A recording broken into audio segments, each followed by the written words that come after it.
video edukatif terkait dampak penggunaan bahasa tidak baku di situasi formal.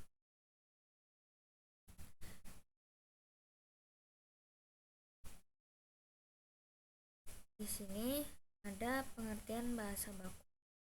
Bahasa baku adalah bahasa yang sesuai dengan kaidah tata bahasa Indonesia, meliputi ejaan, struktur kalimat, dan pilihan kata yang benar.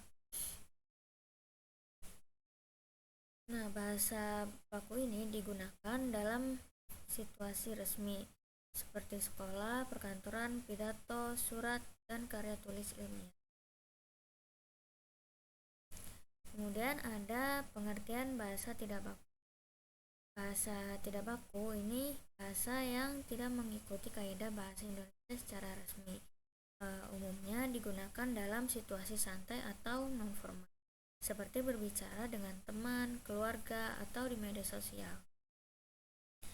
Adapun fungsi bahasa baku, yang pertama itu sebagai alat komunikasi resmi dan seragam di seluruh Indonesia.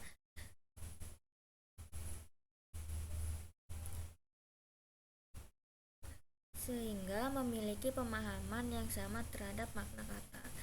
Kemudian yang kedua ada menunjukkan sikap sopan, berpendidikan, dan profesional, terutama dalam lingkungan pendidikan dan juga pekerjaan. Yang ketiga ada menjadi tolak ukur kemampuan berbahasa yang baik dan benar. Dengan demikian bahasa baku membangun citra positif bagi penuturnya. Kemudian ada contoh bahasa baku dan tidak baku.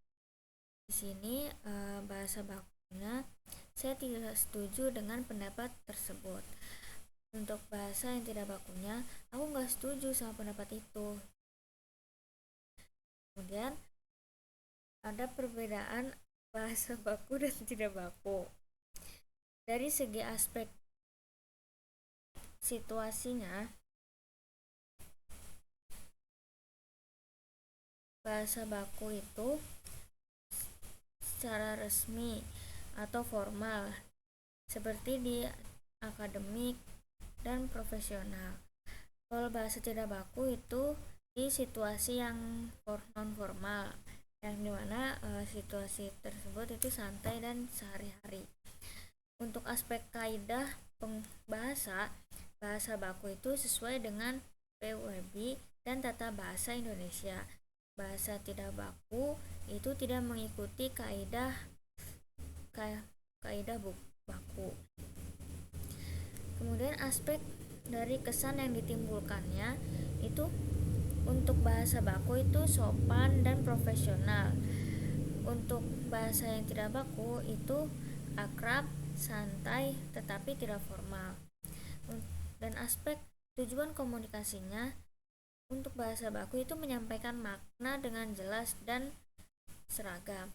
Untuk bahasa tidak bakunya itu keakraban atau menciptakan keakraban dalam percakapan.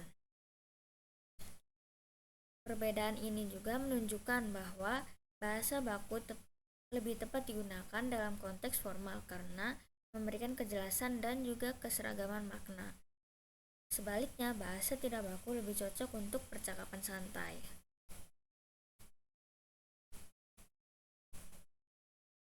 Lalu ada dampak penggunaan bahasa tidak baku di situasi formal.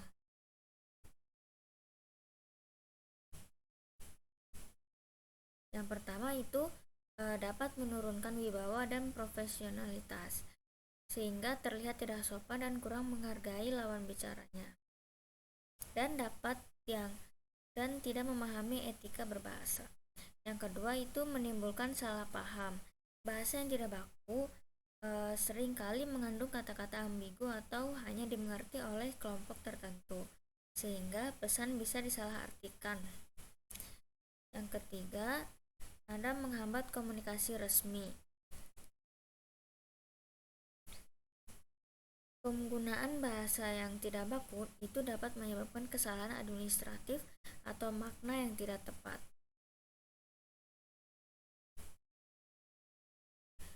Nah, yang keempat itu dapat mengurangi penghargaan terhadap bahasa Indonesia. Jika masyarakat Indonesia lebih sering menggunakan bahasa tidak baku, lama-kelamaan dapat menurunkan rasa hormat terhadap bahasa Indonesia sebagai bahasa persatuan. Kesimpulannya, bahasa baku ini memiliki peran penting dalam menjaga kesopanan, kejelasan, dan keprofesionalitas dalam berkomunikasi. Menggunakan bahasa baku bukan sekadar mengikuti aturan, tetapi juga merupakan bentuk penghargaan terhadap bahasa Indonesia sebagai identitas nasional. Oleh karena itu, marilah kita biasakan menggunakan bahasa baku dalam berbagai kegiatan, terutama di lingkungan pendidikan dan pekerjaan, agar komunikasi menjadi efektif, sopan, dan berwibawa. Di sini ada referensinya dari Badan Bahasa Kemendikbud tahun 2023, Pedoman Umum Ejaan Bahasa Indonesia, dan juga Sugono tahun 2019 tentang Bahasa Indonesia Baku dan Tidak Baku, Jakarta, Gramedia Pustaka Utama, dan dari Kementerian Pendidikan dan Kebudayaan tahun 2020 tentang Kaidah Bahasa Indonesia Baku. Sekian dari saya. Wassalamualaikum warahmatullahi wabarakatuh.